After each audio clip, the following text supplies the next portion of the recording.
caravane Ousmane Sonko Diomaye loolu noo ko war a barki Maulana Cheikh Ibrahim Niass bi ma yaakaar sa àdduna ak alaaxira loolu attanuma ko sama xol du ko dund billaahi wallaahi taalaay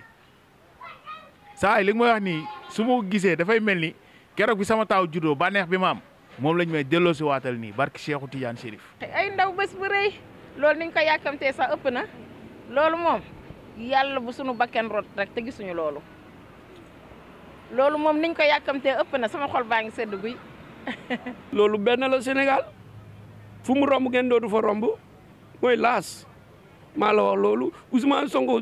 mu ne Diomaye ngi nii Ousmane Sonko génn non grand yow it loolu jarul sa laaj. loolu rek la ñuy xaar waaw dañuy ñaan sunu borom subhanahu wa taala lii ñu wax tey mu nekk dëgg mu génn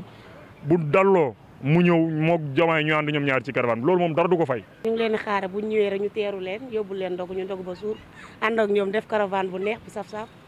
su boobaa lan mooy nekk ndogu bi ndogu bi xanaa ginaar buñ lakk rek poulet braisé fii ci jam ñaajo